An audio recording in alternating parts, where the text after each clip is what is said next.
Dia bilang, Bu, ini kalau bisa diselesaikan ke keluarga RJ. aja. Iya. Akhirnya saya langsung disodorin surat yang memang ternyata udah disiapin untuk ada surat permohonan pencabutan laporan. Nanti gini aja, Bu, penyidik yang nyaranin sama Kasubnit. Penyidik mana nih? Polres. Jaksel. Terus kemudian lanjut?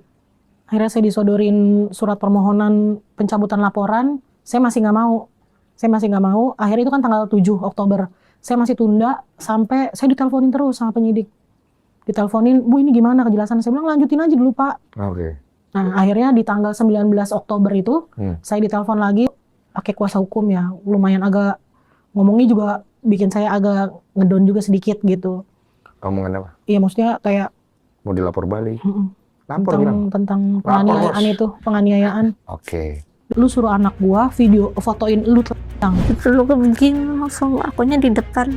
Dia langsung begini di lehernya aku. Dia tidur di sofa tapi posisinya ngebelakang, jadi kakinya tuh kelihatan dari jendela tuh kakinya gitu, ngadep ke sana. Dia tidur, om nggak buka celana. Ya apa Pak kayak gitu? Ini yang darah daging ini cucu, kenapa dia saat di elus-elus depan orang? Ternyata bapak mertua saya ikut pelecehan.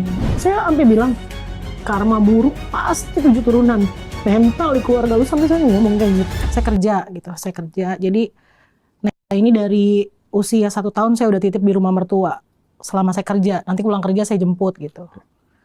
Rumahnya lumayan agak jauh, saya di Kebayoran, mertua di Kebayoran Lama, saya di Kebayoran Baru. Dititip di sana, jadi memang dari kecil sampai sebelum kejadian itu memang ada di sana gitu. Sering waktunya ngabisin di sana. Jadi artinya rumah mertua buat saya itu tempat paling aman, karena kebetulan saya juga udah nggak ada ibu di rumah, cuma sama anak-anak sama suami aja gitu. Badannya panas, nggak bisa, tiba-tiba nggak bisa jalan, katanya kakinya lemes.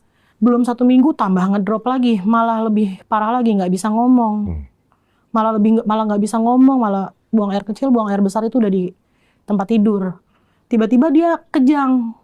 Tiba-tiba dia kejang, memang udah panas, kondisinya udah panas. Udah 41, malah tambah parah, malah udah kaku. Kalau ini nggak bisa lanjut sekolah, dari dokter juga nggak bisa. Dia lihat orang rame, teriak. Ada orang kumpul, teriak. Sampai saya pernah ikat dia di pintu, karena saya lagi tidur, dia linglung. Di kamar itu dia linglung, saya kamar di atas, bawah tuh pintu kamar langsung tangga. Oh, takut? Saya takut dia jatuh gitu. Sampai saya ikat kaki dia di pintu.